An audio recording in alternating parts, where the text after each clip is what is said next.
Here. Are you ready to sing Holly Jolly Christmas? Holly Jolly? Sing. Pop. You talking to Papa? Mommy. And Mommy? Yes. Yep. Mommy. I do believe in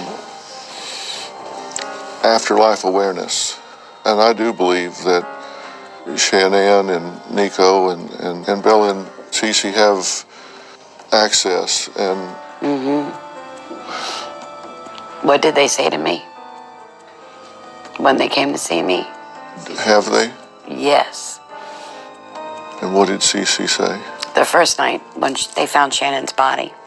I'm going to be honest with you, Dr. Phil.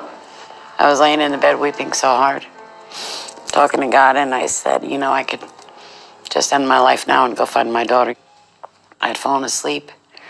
The next morning, I get a phone call, and they found Shannon's body. I said, do you want me to identify her on the phone? And he said, yeah, you could do that. And I said, is she beautiful? He said, yes. I said, does she have black hair? And he said, yes.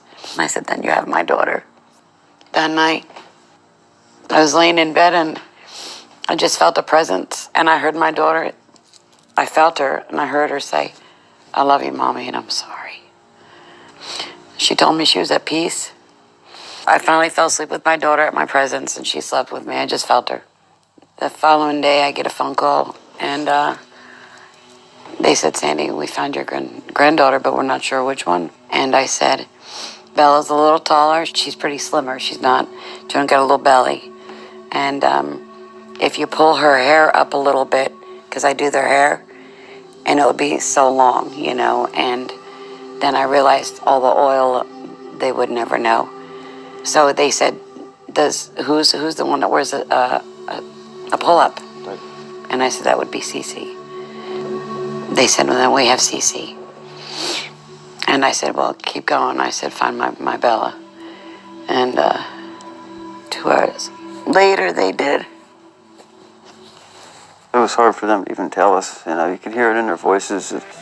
I couldn't imagine trying to be in their shoes, trying to tell the parents what they just found. Yeah. And it was 2 hours later that they said they had found she was Bella. at the bottom of the drum. And their skin was falling off as they were trying to get them out. Everybody needed so much therapy after that. Our hearts just go out to all of them that work so damn hard on this case. And you felt Cece and Bella's presence. I felt Cece's presence. She was first. And she goes, hiya, Nana. And I could see her, but in my mind, you know, but I could hear her. And she said, you've been always so good to us, Nana. And we love you with our soul. And I always took their face and kissed them all over. And she grabbed my face and just kissed me all over. And Shannan said, it's okay now. And we gave kisses, and she turns her to her left. And then Bella came in, and Bella went like kind of like, hi, Nana, you know. You know, just like the way she, I don't know, just the way she did it, yeah. And she said, guess what, Nana? And I said, what, Bella? And she said, I can go to Walt Disney World anytime I want. And I said, that's right, Bella. That's right. She thanked us for loving her so much.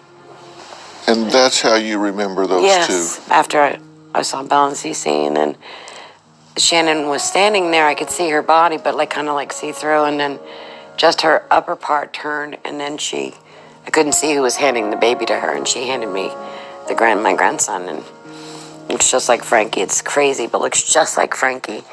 So he's beautiful. He's beautiful. I'm so glad that you have that presence and that experience.